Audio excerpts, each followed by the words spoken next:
Ei, tudo bem? Hoje eu tenho uma grande dica para você, me acompanha aqui direitinho nesse filme e vamos ver se você identifica com essa foto.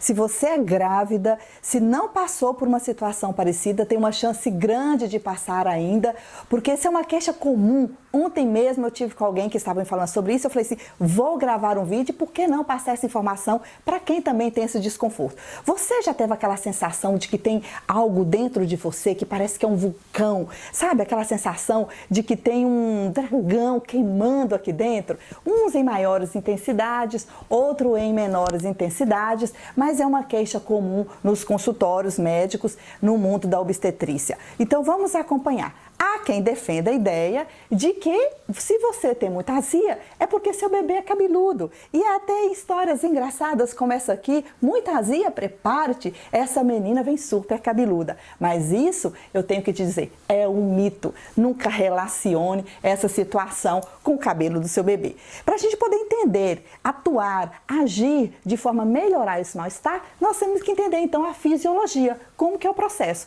Então me acompanhe aqui. Nós temos o estômago. Dentro do estômago há uma substância, um suco ácido, que tem pepsinas e outras enzimas que vão atuar digerindo proteínas, entre elas a proteína da carne. Muito bem, acontece que o estômago é carne, é músculo. Então por que essa enzima não digere o próprio estômago? Porque no estômago há uma mucosa protetora que defende o próprio estômago das enzimas que ele produz. Mas essa mucosa protetora não existe nessa porção superior que é o esôfago. Então, como acontece? Acontece que entre o esôfago e o estômago há um músculo muito eficiente chamado esfíncter esofagiano inferior que bloqueia o conteúdo que está dentro do estômago para impedir que ele retorne ao esôfago e assim não cause prejuízo no esôfago. Mas isso funciona muito bem na maioria das pessoas. Existe, portanto, entretanto, na gestante, duas condições que modificam um pouco essa fisiologia. O primeiro é que a gestante tem uma mecânica, o útero, por cada vez que ele vai crescendo, ele vai empurrando um pouco esse estômago para cima e pode estar facilitando o retorno desse suco gástrico para dentro do esôfago. A segunda fisiologia diferente na gestante é que a musculatura da gestante como um todo fica mais flácida.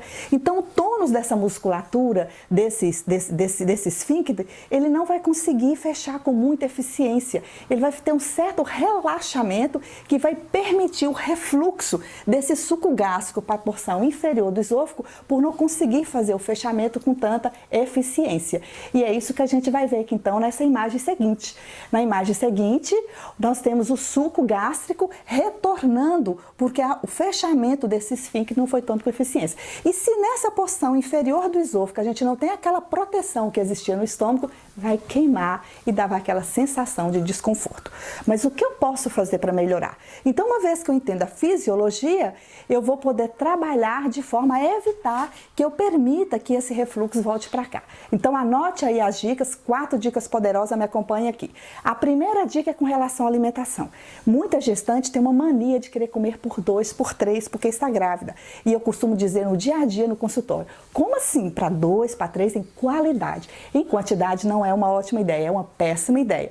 Uma dessas justificativas de que não é uma ótima ideia, porque ao comer muito, voltando à imagem anterior, a gente vai ver que vai permitir com que esse alimento retorne para cá, porque o estômago está cheio. Então o útero já está empurrando, o estômago está cheio e vai estar facilitando o retorno.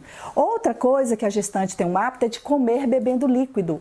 Então o líquido vai diluir muito esse conteúdo, vai dar volume e vai estar diluindo, que vai facilitar também o retorno para o esôfago. A terceira dica poderosa é cuidado ao comer e deitar, porque quando você come e deita, você vai para a horizontalidade e a verticalidade é uma coisa que nos ajuda muito, a gravidade, o alimento tende mais a descer. Se você termina de alimentar e deita na horizontalidade, voltando àquela imagem que você tem anterior, o suco vai facilitar o retorno para o esôfago e dar aquela queimação do suco ácido na porção inferior esofagiana. Então, e a quarta dica para eu concluir, resumir com você, tem pessoas que observam que determinado alimento piora a situação. Então, se você é uma daquelas que ao ingerir algum alimento sente que piora a azia, você vai evitar aquele alimento também. Então, recapitulando as 4 dicas poderosas. Nunca coma muito de uma vez.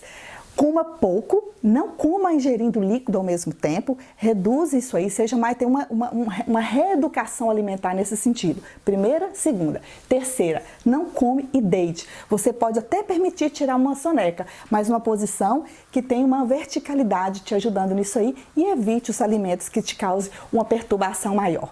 É isso aí. Seja muito feliz, tenha cuidados. Se com tudo isso ainda não melhorou e essas 4 dicas tão poderosas, só aí que nós vamos entrar com as medidas medicamentosas, mas essas dicas não podem deixar de ser cumpridas. Um beijo grande, espero você até a próxima. Tchau!